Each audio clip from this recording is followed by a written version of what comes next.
నమస్తే. ఈరోజు మన స్టూడియోలో ప్రముఖ ఆధ్యాత్మికవేత్త ఆస్ట్రాలజర్ బ్రహ్మశ్రీ సుభాష్ శర్మ గారు మనతో ఉన్నారు. గురువు గారితో మాట్లాడేద్దాం.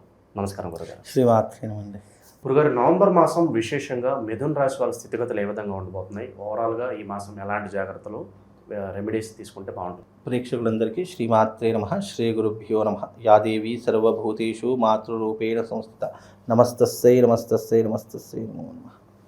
ఇక్కడ మిథున రాశి వారికి జన్మజాతకంలో గురువు ఉండేటటువంటి కారణం ఉండేది. మొన్న 18వ తారీఖు ధనత్రయోదశి రోజున గురువు మార్పు చెందినాడు. గురువు మిథునం నుంచి కర్కాటకంలోకి అడుగుపెట్టాడు. కర్కాటకంలో అడుగు పెట్టడం ద్వారా ఈ మాసం మిథున రాశి వారికి చాలా యోగ్యమైనటువంటి మాసం అని చెప్పుకోవచ్చు. అంటే గురువు 2వ స్థానంలోకి మారాడు, అది కూడా తిరోగతికి చెందినాడు. కాబట్టి ఈ యొక్క గురువు ఉన్నటువంటి స్థానము 2వ స్థానంలోకి మారడం వల్ల వీళ్ళ యొక్క జాతకము అద్భుతమైనటువంటి ఫలితాలు పుంజుకుంటూ ఉంటుంది. మిథున రాశి వారికి ఈ రాబోయేటటువంటి 3 నెలలు చాలా అద్భుతమైనటువంటి యోగాన్ని, అదృష్టమైనటువంటి స్థితిని ఇచ్చేటటువంటి కాలము.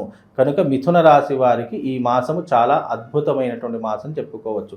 మీరు ఆర్థికపరమైనటువంటి లావాదేవీలు, పెట్టుబడులు కావచ్చు, లేదు అని అంటే కనుక మీరు వృత్తి వ్యాపారాదులలో కావచ్చు, విదేశీ ప్రయాణాలలో కావచ్చు, లేదా వివాహ యోగంలో కావచ్చు, అన్ని రంగాల్లో ఈ మాసం మీకు చాలా కలిసి వచ్చేటటువంటి మాసంగా చెప్పుకోవచ్చు.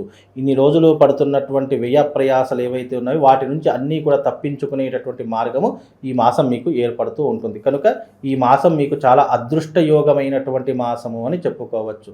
కాబట్టి గురువు కూడా మార్పు చెందినాడు. కాబట్టి ఈ గురువు మార్పు వల్ల ద్వాదశ రాశుల మీద అన్నిటి మీద ప్రభావం ఏర్పడి ద్వాదశ రాశుల యొక్క స్థితిగతులన్నీ కూడా మార్పు చెందుతూ ఉంటాయి. బికాజ్ ఏంటంటే ఒక్క గురుగ్రహం మారడం వల్ల 12 రాశుల వారికి కూడా చాలా అద్భుతమైనటువంటి స్థితిగతులు ఏర్పడేటటువంటి అవకాశం ఉంటుంది. అందులో మిథున రాశి వారి ఒకటి అని చెప్పుకోవచ్చు.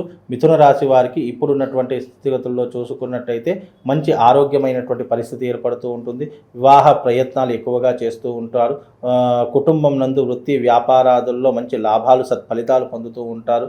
అలాగే ఇంటి యందు శుభకార్యాలు చేస్తూ ఉంటారు. ఆస్తులు కొనుగోలు చేస్తూ ఉంటారు. పూర్వీకుల ఆస్తులు వచ్చేటటువంటి అవకాశాలు ఏర్పడుతూ ఉంటాయి.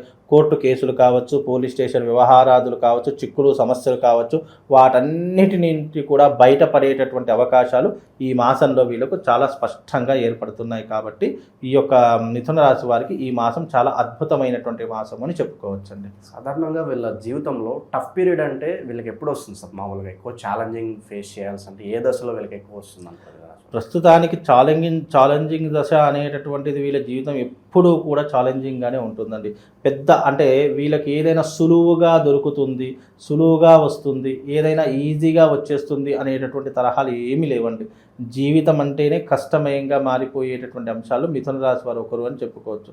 కష్టపడితేనే ఏదైనా సాధించవచ్చు అనేటటువంటి నమ్మేటటువంటి విషయాల్లో కూడా మిథున రాశి వారు ముందుంటారు. కాబట్టి కష్టము అన్నదానికి అర్థం మిథున రాశి వారు అని చెప్పుకోవచ్చు. వీళ్ళు చాలా కష్టపడి పైకొచ్చేటటువంటి వ్యక్తులు అని చెప్పుకోవచ్చు. 10 మందిని ఆదర్శంగా తీసుకొని జీవితంలో కష్టపడి ఇతనిలా కావాలి అని ఒక రోల్ మోడల్ని తీసుకొని జీవితంలో అంచెలంచెలుగా పైకి ఎదిగినటువంటి వారిలో ఈ యొక్క మిథున రాశి వారు ఒకరు అని చెప్పుకోవచ్చు. కాబట్టి మిథున రాశి వారి యొక్క గొప్పతనం చాలా విలువైనటువంటిది. వాళ్ళు 10 మందికి ఆదర్శంగా ఉండేటటువంటి వ్యక్తుల్లో ఒకరు అని కూడా చెప్పుకోవచ్చు అండి. ప్రేమ వివాహాలు ఎవరైతే చేసుకోవాలనుకుంటున్నారో ఏదన్నా వాళ్ళకి శుభవార్త ఏదన్నా ఉందా? ముఖ్యంగా ఈ మాసంలో మిథున రాశి వారికి వివాహం అనేటటువంటిది కనుక చూసుకున్నట్టయితే ఇప్పుడు కాస్త ఆలస్యం జరిగేటటువంటి వివాహ ప్రయత్నాలు మాత్రం ఆలస్యం జరుగుతూ ఉంటాయి.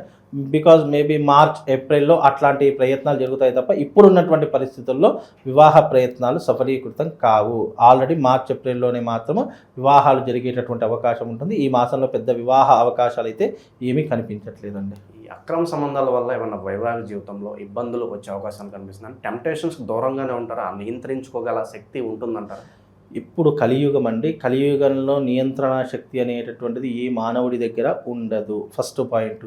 సెకండ్ది ఏమిటి అని అంటే కనుక ఏవైతే మనము అక్రమ సంబంధాలు అని అంటున్నాం, ఇల్లీగల్ అనేటటువంటిది ఏదైతే రిలేషన్షిప్స్ ఉన్నాయో అవి ఎప్పటికైనా కుటుంబాన్ని చిన్నాభిన్నం చేస్తాయని ఎవరైనా గమనించుకోవాలి. ఏదైతే మనము ఆల్రెడీ పేరులోనే అక్రమము అనేటటువంటిది ఉంది, దాన్ని సక్రమం చేద్దామంటే కూడా కుదరదు. కాబట్టి దీనివల్ల ఎప్పటికైనా నష్టమే వస్తుంది. కాకపోతే కాలము, పరిస్థితులు, మనిషి యొక్క ఏవైతే ఈ మానసిక సంఘర్షణలు ఉన్నాయో అవి మనిషిని ఆడుకుంటూ ఉంటాయి. మనిషి యొక్క వీక్ పాయింట్ని అవి క్యాచ్ చేస్తూ ఉంటాయి. కాబట్టి ఎవరైనా, నేను గతంలోనే చెప్పాను, ఎవరైనా కావాలని తప్పు చేయరు. సమయము, సందర్భము, కాలము ఇవన్నీ కూడా మనిషికి వీక్ పాయింట్స్గా మార్చుకొని అవి కొన్ని అక్రమం వైపు వెళుతూ ఉంటాయి. కాబట్టి అలాంటివి వచ్చినప్పుడు మనము ఎక్కువగా మనల్ని నియంత్రించుకుంటూ, మనల్ని మనం కంట్రోల్ చేసుకుంటూ, ఎందుకు అనంటే మానవ దేహము, మానవుని యొక్క మేధస్సు మనల్ని కంట్రోల్ చేసుకునే, నియంత్రణ చేసుకునే శక్తి మనలో ఉంది అనంటే జీవితంలో ఏ వ్యక్తి తప్పు చెయ్యడు. కానీ క్షణికావేశం వల్లనో లేదా మైండ్ సెట్ కొద్దిగా తప్పుదారి పట్టింది అని అనుకోవడం వల్లనో మనిషి తప్పు చేస్తాడే తప్ప, మనిషి మామూలుగా స్త్రీ అయినా పురుషుడైనా ఈ ప్రపంచంలో పుట్టిన ఏ జీవిరాశి అయినా తెలిసి మాత్రం తప్పు చెయ్యడు. అది క్షణికావేశము, సమయము, సందర్భము ఇవన్నీ కూడా దాని మీద అవగాహన ఉన్నటువంటి కాలంలోనే అవి జరుగుతాయి తప్ప మ్యాక్సిమం ఎవ్వరూ కూడా అలాంటివి ఎంకరేజ్ చెయ్యరు. అలాంటివి ఒకవేళ జరిగినా కూడా తప్పకుండా దానివల్ల నెగిటివ్ ఇంపాక్ట్, దానివల్ల మానసిక సంఘర్షణ, దానివల్ల ఎన్నో రకాలైనటువంటి ఇబ్బందులు పడేటటువంటి ప్రయత్నాలు మాత్రం తప్పకుండా జరుగుతాయండి. విశేషంగా ఎలాంటి పరిహారాలు వీళ్ళు పాటిస్తే బాగుంటుందంటారు ఈ మాసం? ముఖ్యంగా ఈ మాసంలో వీళ్ళు ఏదైనా పరిహారము, ఏదైనా రెమెడీస్ పాటించాలి అంటే కార్తీక మాసం కాబట్టి, శుభమాసం కాబట్టి శివారాధన కావచ్చు లేదా విష్ణు ఆరాధన కావచ్చు చేసుకోవడం వల్ల కొంతవరకు సత్ఫలితాలు ఉంటాయి. వీళ్ళకు ఈ మిథున రాశి వారు ఎవరైతే ఉన్నారో వాళ్ళకు నేను ఒక పంచముఖి రుద్రాక్ష ఇస్తాను. అది నేపాల్ నుంచి నేను ఈ మధ్యకాలంలో పశుపతినాథ్ టెంపుల్కి వెళ్ళినప్పుడు దాదాపు 100 నుంచి 150 రుద్రాక్షలు తీసుకొని వచ్చాను. శివుడికి రుద్రాభిషేకం చేసి స్వామివారికి అభిషేకం చేసినటువంటి రుద్రాక్షలు నేను ఒక పంచముఖి రుద్రాక్షలు తీసుకొని వచ్చాను. ఎవరికైనా మీ జీవితంలో వైవాహిక పరంగా కావచ్చు, కుటుంబ పరంగా కావచ్చు, ఆర్థిక పరంగా కావచ్చు మీకు బాగా లేదు అని అనుకుంటే కనుక మీకు ఒక పంచముఖి రుద్రాక్షను నేను పంపించడం జరుగుతుంది. ఆ పంచముఖి రుద్రాక్షను మీరు మెడలో ధరించుకోండి. అది పూర్తిగా పూజనీయమైనటువంటిది, అభిషేకం జరిగినటువంటిది, మంత్రోపాసన చేసి మీకు అందిస్తాను. ఆ రుద్రాక్షను మెడలో ధరించుకోండి. తద్వారా మీకు శుభం లాభంతో పాటు అదృష్ట యోగం కూడా కలుగుతుంది.